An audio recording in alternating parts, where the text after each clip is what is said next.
नमस्कार, आदमपुर का दंगल देख रहे हैं आप। मैं हूं आपके साथ वरुण गोयल। आदमपुर का दंगल, अब चुनाव नजदीक है, लेकिन उसके साथ ही हर बदलते दिन कुछ ना कुछ घटनाक्रम भी हो रहे हैं। सियासी बयानबाजियां हो रही हैं और चुनाव का जो माहौल है त्योहारों के बीच में, वो अभी वहां की फिजा में इस तरह घुलता हुआ दिखाई दे रहा है। एक और विवाद जो है वो साफ तौर पर नजर आ रहा है। आपको बता दें कि नोटों की माला को लेकर, तो वहीं दूसरी और विवाद है बाबा के दर पर पहुंचने को लेकर।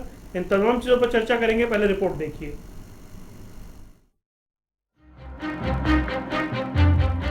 राजनीतिक दलों ने अपना मिशन 2024 शुरू कर दिया है, लेकिन सत्ता के मिशन में ट्विस्ट तब आया जब राम रहीम के ऑनलाइन दर पर नेताओं ने चुनावी सजदा किया। उधर आदमपुर उपचुनाव की तारीख जैसे जैसे नजदीक आ रही है, वैसे ही सियासी संग्राम भी बढ़ता जा रहा है। राजनीतिक दलों की धड़कनें तेज हैं, तो जनता अपने जनप्रतिनिधि को चुनने के लिए सबके दावों वादों पर विचार कर रही है। बेधड़क जीत के दावे किए जा रहे हैं। बीजेपी मजबूत स्थिति में है बहुत, वहाँ कोई दिक्कत नहीं। और पहले भी कुलदीप बिश्नोई जी वहाँ से चुनाव जीतते थे, और अब कुलदीप बिश्नोई भी अब दूसरे नंबर पे हम रहे थे। हमारे बहुत अच्छे वोट मिले थे, मैं 34,000 वहाँ। तो अब दोनों एक जगह हैं, कुलदीप बिश्नोई जी भी और हम भी, भारतीय जनता पार्टी भी साथ है। तो मुझे लगता है कि बहुत बड़े मार्जिन से भारतीय जनता पार्टी जीत सकती है। आदमपुर उपचुनाव में जनता उम्मीदवारों को वोट के साथ नोट दे रही है। भव्य बिश्नोई का एक वीडियो वायरल हुआ जिसमें वो नोटों की माला पहने हुए हैं और लोग उन्हें आशीर्वाद दे रहे हैं। वायरल वीडियो में आयोजक अनाउंसमेंट से घोषणा कर रहा है कि कौन सा व्यक्ति कितना चंदा दे रहा है। मामला संज्ञान में आने के बाद चुनाव आयोग ने भव्य बिश्नोई को नोटिस जारी किया और उनसे 3 दिन में जवाब मांगा गया है। ये उनके चुनाव खर्च में जोड़ा जाएगा। तो वहीं वादों की जंग के बीच आदमपुर के अखाड़े में मुकाबला रोचक होता जा रहा है, क्योंकि कांग्रेस का गढ़ माने जाने वाले आदमपुर में इस बार कांग्रेस के अपने ही पुराने साथी पार्टी के खिलाफ मैदान में नजर आ रहे हैं। और आदमपुर की सियासी जमीन बीजेपी के लिए अभी तक बंजर रही है। हालांकि आदमपुर विधानसभा सीट से 2024 के लक्ष्य को कौन साध पाएगा, इस सवाल का जवाब भविष्य के गर्भ में छिपा है। न्यूज डेस्क, जनता टीवी। चलिए चर्चा करेंगे। कई खास मेहमान हमारे साथ जुड़ेंगे। प्रवीण अत्रे, केवल ढींगरा, विजेंद्र रेडू, विजेंद्र धनखड़ हमारे साथ ये कई खास मेहमान जुड़ने वाले हैं। विजेंद्र रेडू जी के पास हम चल रहे हैं। रेडू जी, एक बात आपसे जाननी है। कुल मिलाकर जो अभी चुनाव चल रहा है, क्या कुछ आपको मूड नजर आ रहा है? लेकिन रोज कोई ना कोई विवाद भी सामने आ रहे हैं। हाँ, देखिए गौर साहब, जो आदमपुर का चुनाव है बिल्कुल वास्तव में एक रोमांचक मोड़ लेते जा रहा है। और जिस प्रकार से एक उम्मीद की जा रही थी, एक शंका थी पहले से ही कि सरकार जो है कई प्रकार के हथकंडे इसमें अपनाने का काम करेगी, और वो हथकंडे इन्होंने अपनाने शुरू कर दिए। आदमपुर में इंडियन नेशनल लोकदल पार्टी का जो प्रत्याशी है चौधरी कुर्डाराम जी, वो हल्के के बीच का आदमी है, जनता के बीच का आदमी है, किसान, गरीब और मजदूर का एक जो उसकी जो है ना शुभेच्छु उनका व्यक्तित्व है। तो कहीं ना कहीं जो ये इनको अब लगने लगा है कि इंडियन नेशनल लोकदल पार्टी बहुत तेजी से वहां पर इस जीत की ओर बढ़ती जा रही है और लोगों में छा रही है। लोगों को अब हर जगह उनको बहुत भारी जन समर्थन मिल रहा है। तो इसको देख करके इन्होंने हथकंडे अपनाने शुरू कर दिए। देखिए, जैसे बाबा वाली बात आपने उठाई है, आप रिपोर्ट में आपने बोला था, गुरु राम रहीम जो है उनका एक जहां तक है नैतिक अधिकार भी है। कोई सी व्यक्ति को जो कन्विक्शन होता है तो उसको पैरोल भी मिलती है और फरलो भी मिलती है। फरलो एक नियमित प्रक्रिया है जो कुछ अवधि के बाद कैदी को दी जाती है और वो बाहर निकलता है। लेकिन ऐसी कौन सी सरकार की मजबूरी है, ये सरकार के द्वारा पैरोल जो है मंजूर की जाती है? ऐसी कौन सी ये फायदा देखना चाहते हैं कि इस साल में जब पंजाब के चुनाव आए फरवरी महीने में 2021 में, उस टाइम बाबा जी को पैरोल दी गई थी, उस टाइम आए थे। उसके बाद हमारे म्यूनिसिपल कमेटी के इलेक्शन आए, 46 म्यूनिसिपल के इलेक्शन होने थे, उस टाइम बाबा जी को जो ना फिर पैरोल पर लाया गया। अब फिर आदमपुर का बाई इलेक्शन है, अब फिर बाबा जी को पैरोल पर लाया गया है। देखिए, बाबा जी का प्रभाव है, इसमें कोई शक नहीं, हर जगह उनका प्रभाव है। लेकिन बाबा जी ने अगर ऐसे वो करते तो अभी जैसे म्यूनिसिपल कमेटी के इलेक्शन थे उनमें उनको कोई बेनिफिट उन्होंने नहीं दिया, वो बिल्कुल निष्पक्ष रहे। इस बार भी सरकार ने जरूर एक चाल चली है, लेकिन मैं उम्मीद करता हूं बाबा राम रहीम जी निष्पक्ष तरीके से अपनी छुट्टियां बिताएंगे, अपना जो उनका समय मिला छुट्टियां बिताने के लिए उसका आनंद लेंगे और किसी प्रकार से वो राजनीतिक हस्तक्षेप में नहीं पड़ने का काम करेंगे और इनको इसका कोई फायदा मिलने वाला नहीं है। बीजेपी सरकार मान चुकी है कि उनकी आदमपुर में हार होने जा रही है, इसलिए वो विभिन्न प्रकार के हथकंडे इन्होंने अपनाने शुरू कर दिए हैं। ठीक है। दूसरी बात कांग्रेस की बात और मैं वरुण जी कर लेता हूँ। कंप्लीट करिए सर। कांग्रेस के लिए जो वहां पर एक भयंकर विरोध पनपता जा रहा है, जिस प्रकार से इन्होंने उम्मीदवार को सिलेक्ट किया, वो पुरानी वीडियो आप सुन लीजिए, जो कलायत वाली 2019 वाली वीडियो है। बार बार बड़ी दावे के साथ जयप्रकाश भाई जी कह रहे हैं कि मैं कलायत का हूं, कलायत में रहूंगा, कलायत में लड़ूंगा, और अब वही व्यक्ति आदमपुर में कह रहा है नहीं मैं आदमपुर का हूं, आदमपुर में मैंने फार्म हाउस बना लिया है, अब मैं आदमपुर में ही रहूंगा। ठीक है। तो जनता इतनी नहीं है कि वो समझती नहीं है, वो जानती है। ठीक है रेडू जी, मैं आता हूं, दोबारा आता हूं। पहले आदम 19 में आपने रहूंगा, अब यहाँ रहेंगे। आपने मैच में अच्छी ओपनिंग कर दी है। अब मैं जरा दूसरे मेहमानों के पास चलता हूँ। इसलिए इंडियन नेशनल लोकदल पार्टी ठीक है इस चुनाव को अच्छे मार्जिन से जीत रही है। ठीक है विजेंद्र जी। प्रवीण अत्रे जी, सवाल आपने सुन लिया होगा, जो मतलब अभी रेडू साहब भी कह रहे थे, ये बाबा से लेकर के नोट तक के जो मामले हैं, ऐसा लग रहा है कि जी प्रवीण जी आवाज आ रही है? हाँ बिल्कुल आ रही है। जी जी, अभी जो विजेंद्र जी कह रहे थे कि भैया आपकी टाइमिंग पे सवाल उठ जाते हैं, आप करते क्या है ये? नहीं, देखिए ऐसा है, विजेंद्र जी ने बाबा वाला मामला तो खुद ही स्पष्ट कर दिया। विजेंद्र जी अभी कह रहे थे कि साहब निकाय चुनाव में बाबा निष्पक्ष रहे हैं, तो जब वो खुद ये बात कह रहे हैं कि निकाय चुनाव में वो निष्पक्ष रहे हैं, तो इसका मतलब वो स्पष्ट कह रहे हैं कि इसका राजनीति से तो कोई लेना देना नहीं है। जब विरोधी मित्र ये बात यहाँ पे बैठ के कह रहे हैं, तो मुझे लगता है कि मुझे इसमें कुछ कहने की आवश्यकता ही नहीं बची। हमारे विरोधी सवाल है, स्पष्ट कर दिया। देखिए वो तो अभी खुद ही आपके सामने विजेंद्र जी ने कहा है कि निकाय चुनाव में निष्पक्ष रहे हैं। वो जब वो निकाय में निष्पक्ष रहे हैं, वो अभी निष्पक्ष ही रहेंगे, ऐसा तो विजेंद्र जी कह रहे हैं। लेकिन जहां तक आदमपुर चुनाव की बात है वरुण भाई, देखिए ठीक है, विजेंद्र जी यहाँ पे दावा कर रहे हैं कि साहब आईएनएलडी जीतेगी। अभी तो विजेंद्र जी ने दावा किया है, 5 मिनट बाद आम आदमी पार्टी वाला भाई भी बोलेगा कि साहब देखिए हम तो वहां पे कमाल करेंगे। जबकि सच्चाई हम सब जानते हैं, हमारे विरोधी ये बात अपने तौर पे समझ भी चुके हैं और बोल भी चुके हैं कि भारतीय जनता पार्टी का उम्मीदवार आदमपुर चुनाव जीतने जा रहा है। आपको याद होगा जयप्रकाश यादव जो है, सॉरी जयप्रकाश जी जो है, जो कांग्रेस के कैंडिडेट हैं, उन्होंने एक आरोप लगाया था। उन्होंने आरोप यह लगाया था कि भारतीय जनता पार्टी का उम्मीदवार अगर चुनाव जीत गया तो वो जीत के विदेश चला जाएगा। इसका मतलब क्या हुआ कि वो ये बात तो मान रहे हैं कि चुनाव तो यही जीतेगा। अब उनका कष्ट ये है कि ये चुनाव जीत के विदेश चला जाएगा। हालांकि कैंडिडेट नहीं, रुकिए रेडू साहब, रुकिए, आपको सबने धैर्य से सुना। देखिए धैर्य खोते हैं रेडू साहब, पहली बार देख रहा हूं आपको धैर्य खोते देखता हो। आप आराम से सुनने वाले आदमी हैं, सुनिए आराम से। तो मैं केवल ये कह रहा था वरुण जी कि दावे तो आईएनएलडी क्या आम आदमी पार्टी वाला भाई भी करने वाला है 5 मिनट बाद। आप ढींगरा जी के पास नहीं जा रहे हैं? बार बार क्या कह रहे हैं आप? ढींगरा जी के पास नहीं जा रहे हैं? नहीं, ढींगरा जी के पास मैं इसलिए नहीं जा रहा हूं क्योंकि देखिए दूसरा नंबर ढींगरा जी का है वहां पे, ये हम भी जानते हैं।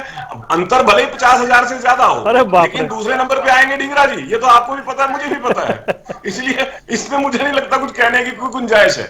लेकिन एक बात स्पष्ट है, चाहे आम आदमी पार्टी की बात करें, चाहे एनएलडी की बात करें, चाहे कांग्रेस की बात करें, तीनों मित्र इस बात को जानते भी हैं और मानते भी हैं कि जीतेगी तो बीजेपी ही, इस बात को जानते हैं। अब वो विषय अलग है कि अपनी बौखलाहट में अलग अलग तरह के आरोप लगाते हैं। अपनी बौखलाहट के अंदर वो यहां तक भूल जाते हैं, जैसे जयप्रकाश जी के बारे में जिक्र रेडू जी भी कर रहे थे, 2009 का चुनाव लड़ा जब इस वक्त उन्होंने आदमपुर से, दोबारा कभी आदमपुर में नहीं गए। कलायत में आए तो बोले मैं कलायत का हूं, आदमपुर में गए तो मैं आदमपुर, तो वो तो बरसाती मेंढक है। और जो बरसाती मेंढक होता है, मतदाता उसका क्या हाल करता है वरुण जी, ये हम जींद उपचुनाव में भी देख चुके हैं। और कांग्रेस में तो रिवायत है कांटे निकालने की। एलनाबाद के अंदर कांग्रेस का कांटा कांग्रेसियों ने कैसे निकाला कि जमानत तक जब्त हो गई। जींद उपचुनाव में कैसे सुरजेवाला जी का कांटा निकला, हम सबने देखा। तो जिस राजनीतिक दल में कांटे निकालने की रिवायत हो, उसकी चिंता की जरूरत नहीं है। और रही बात एनएलडी और आम आदमी पार्टी, इनका कुछ लेना देना ही नहीं है। तो वहां आदमपुर तो बड़ा स्पष्ट है, बड़ा क्लियर है, भारतीय जनता पार्टी का कैंडिडेट बड़े मत से जीत रहा है। ठीक है, केवल ढींगरा साहब, आता हूं धनखड़ साहब, आ रहा हूं आपके पास। केवल ढींगरा साहब ये बता दें कि ये तो अंतर भी बहुत बड़ा बता रहे हैं 50,000 का, और मौजूदा स्थिति आपको क्या लग रही है, जो ताजा विवाद हो रहा है उसका फायदा होगा आपको? देखिए इनके अंतर में 50,000 या वो करने से थोड़ी होगा, वो तो आदमपुर की जनता बताएगी। भव्य बिश्नोई जी की तो सागर की अंतरात्मा की बात जाग गई थी, उनको आदमपुर के लोगों से चिंता तो थी नहीं। वो तो अपनी अंतरात्मा से वोट मांग रहे थे कि मैं तो भी राज्यसभा में अंतरात्मा से वोट दूंगा। आदमपुर की जनता गई ऐसी कैसी करने, तो ये तो इनको बताना चाहिए ना, आपको ही जनता आप जवाब दोगे। आप उन्हीं के आगे हाथ जोड़ रहे हैं, उसी जनता के आगे कि आप हमें वोट दीजिए। तो ये यहाँ फंस गए हैं। ये भव्य बिश्नोई जी जब वोट मांगने जाते हैं तो वो आदमपुर की जनता इनसे सवाल पूछती है कि भाई साहब आपकी अंतरात्मा की आवाज तो हमारे में थी नहीं उस समय, तो अब 50,000 का मार्जिन कहां से होगा? वो तो उल्टा हो जाएगा काम। और जहां तक आज के मसले की बात है, जो राम रहीम जी वाला मामला है, ये बाबा जी को इस आस्था के चक्कर में, ये तो अमाउंट का मामला, दूसरी मामले भी कई है ना। एक हमारे मंत्री जी थे अंबाला से, अनिल विज जी, जो मत्था टेक के आते थे और छोटे मोटे मत्थे नहीं टेके। उस टाइम तो सारे नेता जाते थे। बाबा जी के जो बलात्कार से अभियुक्त आदमी है, जिसको उम्र कैद की सजा हुई है, जिसको 20-20 साल की बलात्कार के मामले में सजा हुई है, उस मामले में तो ये लोग मत्था टेकने जाते हैं और अभी भी आस्था जता रहे हैं। ये आस्था जो है, ये टाइमिंग भी जो है, ये सारी चीज देखने का विषय है। टाइमिंग भी ये पहले देखिए, जब नोटिस दिए थे इन्होंने तो कुलदीप बिश्नोई जी की अंतरात्मा जाग गई थी। अब जब वो चुनाव लड़ रहे हैं तो पैरोल मिल रही है। ये सारा खेल जो है, ये कौन खेल रहा है पीछे से, ये देखने का विषय है। ये नोटिस वाली बात भी बड़ी दिलचस्प है। अत्रे जी जरूर हंसे, लेकिन ये अत्रे जी को मालूम है कि ये खेल जो है बड़ा है, छोटा नहीं है। जवाब अत्रे जी देंगे, लेकिन एक बार धनखड़ जी को मैं चर्चा में शामिल कर लूं, बहुत देर से इंतजार कर रहे हैं, फिर मैं आता हूं। धनखड़ साहब, आनंद आ रहा है चुनाव में? कैसा चल रहा है चुनाव? वरुण जी, आवाज आ रही है? आवाज आ रही है सर। चुनाव बहुत अच्छा चल रहा है और हम बहुत अच्छे मार्जिन से वहां पे जीत रहे हैं, और मैं आपको इस चैनल के माध्यम से दावा करता हूं। क्यों जीत रहे हैं मैं कारण भी बताऊंगा आपको। लेटेस्ट एग्जांपल आप देखिए, कल परसों पंजाब यूनिवर्सिटी का इलेक्शन हुआ था। ये यही लोग हैं जो ये बार बार ये कहते थे बीबीपी वहां जीत रही है, लेकिन कितने वोटों के अंदर से 2712 वोट हमारे कैंडिडेट को पड़ती है। आयुष खट्टर वासियस का जीत दर्ज करता है हमारा आम आदमी पार्टी का। अब रही कांग्रेस और बीजेपी की बात। कांग्रेस और बीजेपी एक फ्रेंडली मैच खेल रहे हैं। जानबूझ के कांग्रेस ने वहां के किसी लोकल कैंडिडेट को टिकट नहीं दिया और वहां पे टिकट पकड़ा दी जेपी को। अब बीजेपी इस चीज का बार बार क्लेम करेगी कि ये तो भारी कैंडिडेट है। ये एक फ्रेंडली मैच के तहत वहां पाए, लोग इस चाल को समझ चुके हैं। भव्य बिश्नोई नोटों की गड्डी पकड़ता हुआ बार बार वीडियो वायरल हो रही है। आपने खुद अपने चैनल पे शुरुआत की थी इस चीज की। कोड ऑफ कंडक्ट का बार बार उल्लंघन हो रहा है। लोग इस चीज को समझ चुके हैं, उनको वोट नहीं पड़ेगी। और यही परवीन जी बैठे हैं, परवीन जी बैठे हैं, यही कुलदीप बिश्नोई है 2019 में जो एक ट्वीट करते हैं 26 जुलाई 2019 को कि बीजेपी और जेजेपी मेरे और मेरे परिवार पर राज करे, ईडी के छापे पड़े थे, 200 करोड़ की असेसमेंट आई थी, उसके बारे में कोई आज तक बात इन्होंने नहीं की। लोग इस चीज को समझ चुके हैं। उन्होंने तो मॉडल टाउन का मकान भी बेच दिया। लोगों को पता है कि वो वहां पर रहते ही नहीं। आदमपुर के हल्के में वो विजिट करके राजी नहीं, लोगों को मिलकर राजी नहीं। उनका एटीट्यूड तो एक ऑफिसर वाला एटीट्यूड है, कोई एमएलए वाला एटीट्यूड नहीं है। पब्लिक के नुमाइंदे वो कभी नहीं बन के रहे। उन्होंने तो अपना एक एटीट्यूड वो रखा है कि वो जैसे एक ऑफिसर का एटीट्यूड होता है कि वो तो पेरोल पे है, जैसे उस हिसाब से। और ये उन्होंने बीजेपी ने उनको डरा के अपने बेड़े में शामिल किया है। लोग इस चीज को समझ चुके हैं।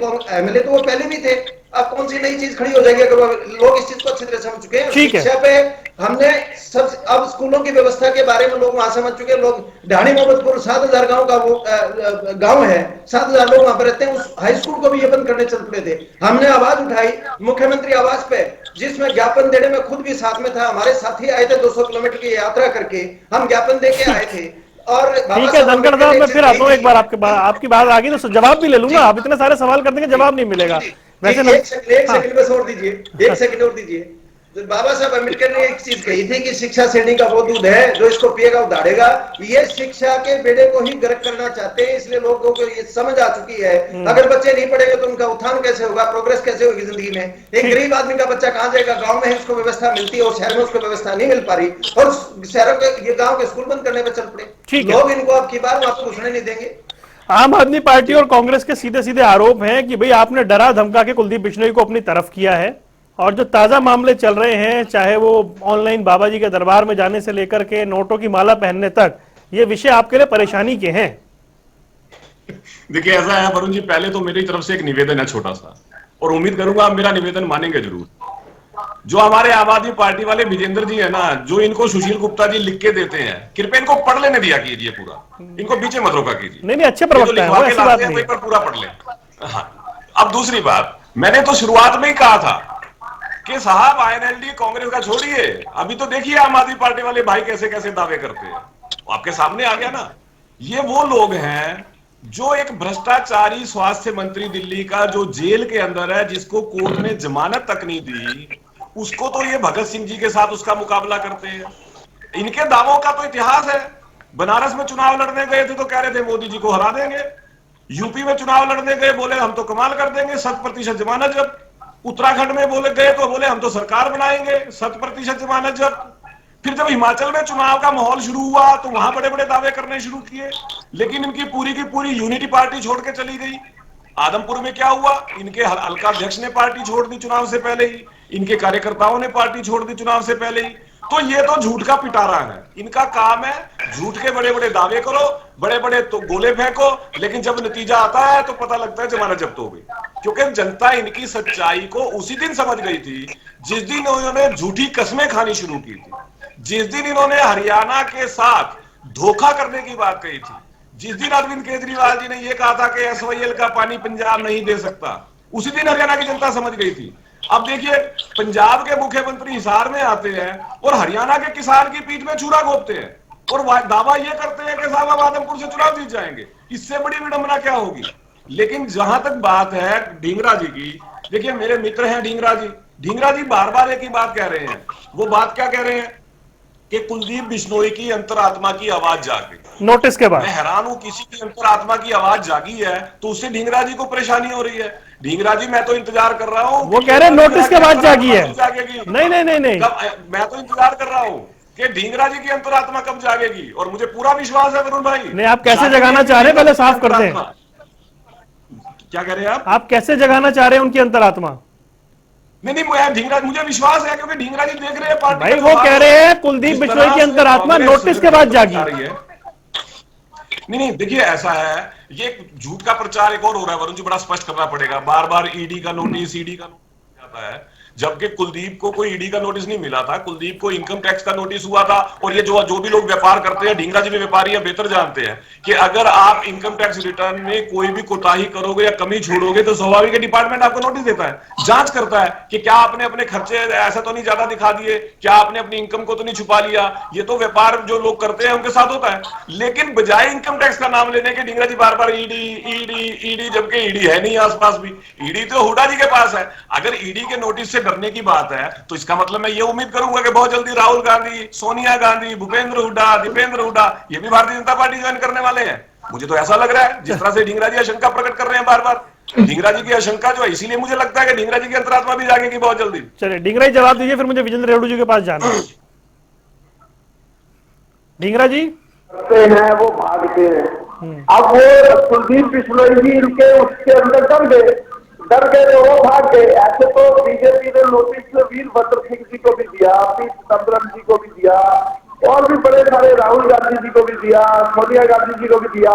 तो वो तो भारत जोड़ो यात्रा में अपनी कार्रवाई कर रहे हैं ना। तो आप चिंता ना करें, क्योंकि हम जो है अपना काम कर रहे हैं।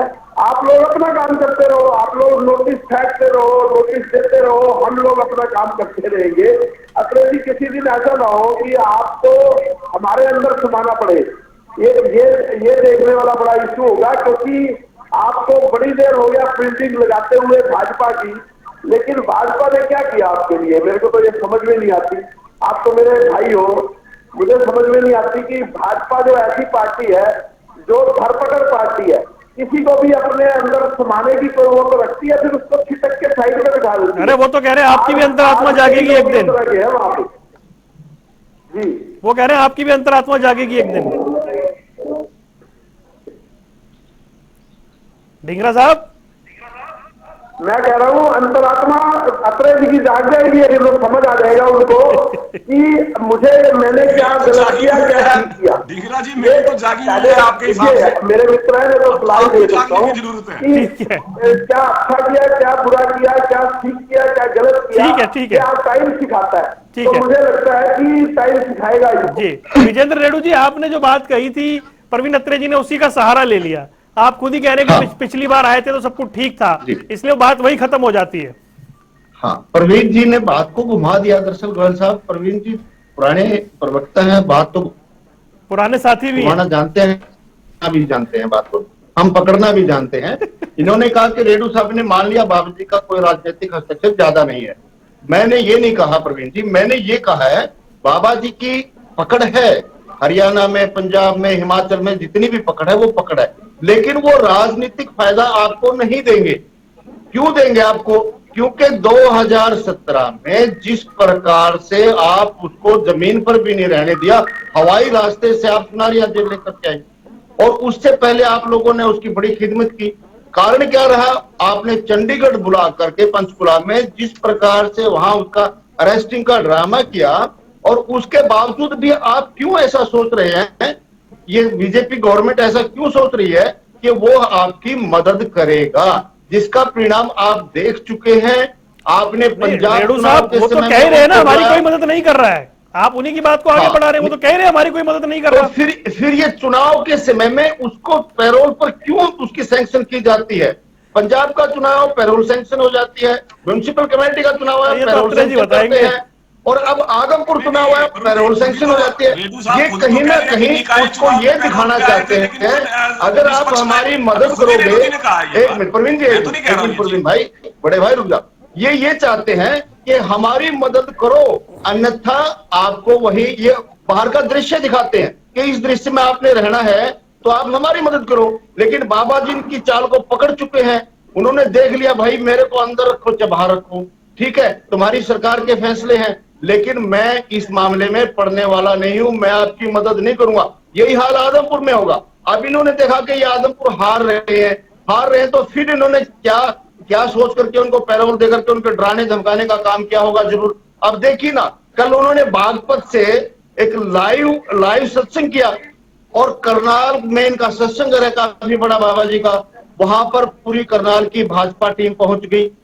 वहां के जिला अध्यक्ष राणा साहब, वहां की रेणुबाला मेयर जी हैं, डिप्टी मेयर है, सीनियर मेयर है, सभी नतमस्तक हुए, बाबा आशीर्वाद दो, हमारे ऊपर कृपा करो, हमारे को जिताओ। बाबा जी ने कहा सत्संग सुनने के लिए आना तो आओ, नहीं आना तो मत आओ, ठीक है। तो उन्होंने स्पष्ट होकर है।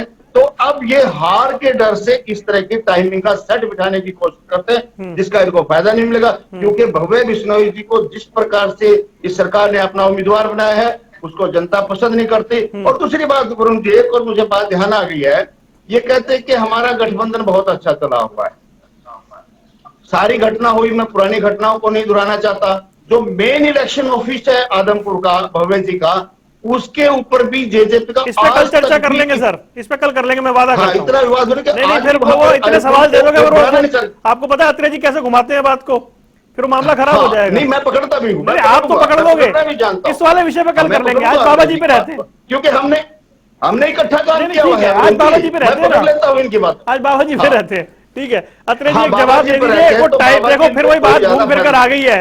आपको ये उम्मीद लगती है, आ रहा हूं धनखड़ साहब, आ रहा हूं, आपको ये उम्मीद लगती है फायदा हो जाएगा, आप इस तरह का सपना दिखा देते हैं बाबा जी को, भाई ये सारे आरोप हैं। नहीं, देखिए वरुण जी, पहली बात तो ये है कि पैरोल या फरलो किसी भी व्यक्ति का कानूनी अधिकार है। इसके अंदर ना तो मैं कुछ कर सकता हूं, ना ही रेणु जी कुछ कर सकते हैं, ना वरुण कर सकते हैं। हमारे कानून के अंदर प्रोविजन है, हमारे कानून में ये अधिकार दिया हुआ है। अरे रेणु जी रुक जाओ, रेणु जी रुक जाओ, रेणु जी रुक जाओ, अरे रेणु जी रुक जाओ यार, बहुत हो गया यार, ठीक है। वो उसके जानकारी धनखड़ साहब दे देंगे। सुनिए नहीं, प्रवीण जी पैरोल का अधिकार नहीं है, रुक जाओ यार, ठीक है, बोलिए अत्रे जी, बोलिए, कंप्लीट करिए। ऐसा है, ये तो कानून के अंदर बाकायदा अधिकार दिए हुए हैं, कानून के अंदर प्रोविजन है कि किसी व्यक्ति को कितनी बार फरलो मिलना है, कितनी बार पैरोल मिलना है। और रेणु जी से ज्यादा कौन अच्छी तरह जानता है इस बात को? चौटाला साहब भी इस अधिकार का उपयोग बार बार करते थे, क्योंकि कानून में प्रोविजन है ये। अब यहाँ पे बार बार देखिए, रेणु साहब एक तरफ तो कहते हैं कि निकाय चुनाव में आए तो निष्पक्ष रहे, दूसरी तरफ ये कहते हैं कि साहब आदमपुर उपचुनाव में अगर वो आ गया तो फायदा पहुंचाएगा। देखिए दो चीजें हैं रेणु जी, आपको भी स्पष्ट कर देता हूं। किसी व्यक्ति की आस्था उसका जाति विषय होती है। रेणु जी किस भगवान को मानते हैं, किस धर्म को मानते हैं, किस मजहब को मानते हैं, ये आपका जाति विषय है। इससे प्रवीण अत्री का कोई लेना देना नहीं, किसी व्यक्ति का कोई लेना देना नहीं। राजनीतिक विचारधारा एक सार्वजनिक विषय है, कौन व्यक्ति किस राजनीतिक विचारधारा को पसंद करता है, किस राजनीतिक विचारधारा को मानता है, वो उसका सार्वजनिक विषय। तो अगर हमारी पार्टी में जैसे करनाल की मेयर का जिक्र रेणु जी ने यहाँ पे किया, उस भाई किसी की आस्था उसका एक जाति विषय है, आप किसी को रोक नहीं सकते। वरुण जी, क्या मैं वरुण जी को रोक सकता हूं कि वरुण जी आप फला भगवान को मानो फला को ना मानो? वो आपका जाति विषय है। तो ये कोई सवाल खड़ा करने में तो हैरानी होती है कि आप किसी के जाति विषय पे सवाल कैसे खड़ा कर सकते हो। ठीक है सर, आगे बात आ गई आपकी। धनखड़ साहब मुझे ये बता दें कि तो रेणु साहब आ रहा हूं, एक बार धनखड़ साहब के पास चल रहे हैं। धनखड़ साहब, हालांकि आप जानकार हैं फरलो और पैरोल के, लेकिन ये जो सारा विषय है इसमें ऐसा लगता है कि आप बीच में इसमें पढ़ नहीं रहे पूरे मुद्दे में। देखिए वरुण जी, उसका एक कारण है कि मैं बीच में पढ़ना तो चाहूंगा इसका। ऐसा नहीं है कि कितनी बार फरलो और पैरोल, ऐसा नहीं है। लॉ के हिसाब से एक्चुअली क्या है कि जहां तक पैरोल की बात है, आजकल हरियाणा में गुड कंडक्ट प्रिजनर्स एक्ट में एक अमेंडमेंट आई है कि 1 साल सजा के बाद तक 1 साल तक कोई पैरोल का विषय नहीं होता। पैरोल आपको मिल नहीं सकती, इमरजेंसी पैरोल्स मिल सकती है, किसी की कोई डेथ हो जाए या कोई किसी की ये एक लंबा विषय है, इसके ऊपर मैं डिबेट कर सकता हूं, आप इसके लिए अलग से टाइम दीजिए। और जहां तक बात है, लेकिन ये एक विषय जरूर आता है कि जब भी इलेक्शंस आते हैं, जब पैरोल और फरलो मिलती है गुड कंडक्ट के ऊपर, किसी भी प्रिजनर को साल में 3 साल के बाद में उसको फरलो अलाउड होती है। मैं आपको बता देता हूं, ये एक अलग विषय है। ये आवाज आ रही है वरुण जी? नहीं, आवाज आ रही है सर, बात कंप्लीट करिए। हाँ जी, हाँ जी। तो अब वो एक अलग विषय है बिल्कुल। चुनावी माहौल आपको कैसा लग रहा है? इससे चुनाव पे असर पड़ रहा है क्या? चुनाव पे असर इसका कुछ नहीं पड़ना। बीजेपी वाले कुछ भी कर लें। आपकी बार देखिए, पंजाब में जैसे सारे किले ढह गए थे, अब की बार आदमपुर की जनता इनको माफ नहीं करेगी। इनकी चाल बिल्कुल समझ में आ चुकी है। 750 किसानों की शहादत के बारे में प्रधानमंत्री जी के मुंह से या सीएम खट्टर के मुंह से या दुष्यंत चौटाला के मुंह से कोई शब्द ना निकलना, और ये 1 साल तक लोगों ने इनको गांव में घुसने तक नहीं दिया। ये सारी चीजें समझ चुके हैं लोग। अब की बार वो किला ढहेगा आदमपुर का, जिसको ये परंपरागत किले के रूप में देखना चाह रहे थे। अब की बार आदमपुर की जनता को पूर्ण रूप से, क्योंकि हमारे को वो लोकल कैंडिडेट सिकंदर जी वहां बहुत ही प्रिय है और काफी लोकप्रिय है, लोगों के बीच में रहते हैं और वो जो है समाज सेवी भी हैं। एक सर्वे के तहत उनको टिकट दिया गया है, वो 100% जीत दर्ज करेंगे, विधानसभा में हमारा खाता खुलेगा। जहां तक बात प्रवीण जी ने एक चीज कही थी कि भाई मुझे कोई लिखा हुआ भाषण दिया जाता है, मैं उसके ऊपर बोलता हूं। देखो, मैं एडवोकेट हूं, मैं खुद ही पढ़ के बोलता हूं। प्रवीण जी, मैं आपको, आप किसी दिन हाईकोर्ट में आ जाइए, मेरे को कोई लिखा हुआ या कोई पढ़ा नहीं सकता, मुझे खुद ही तैयारी करके जानी पड़ती है। इसी हिसाब से मुझे डिबेट में बैठना है। तो समय थोड़ा तैयार करके आता हूं। मैं ढींगरा साहब के पास बहुत देर से गया नहीं हूं, मैं माफी चाहता हूं, मैं रोक रहा हूं आपको। और जहां तक बात है, ये प्रवीण जी कह तो देते हैं, लेकिन ये ऐसे एलिगेशंस मत लगाइए। ये कोई पर्सनल चीजों की बातें ना करें तो अच्छा है। मैं इतना पढ़ा लिखा मैं नहीं कहा कि आप बहुत उस विषय को छोड़ देते हैं, चर्चा पे आते हैं। केवल ढींगरा साहब मुझे ये बता दें कि जो विजेंद्र रेणु जी कह रहे हैं और जो प्रवीण अत्रे जवाब दे रहे हैं, आपको जवाब मिल पा रहे हैं क्या सवालों के?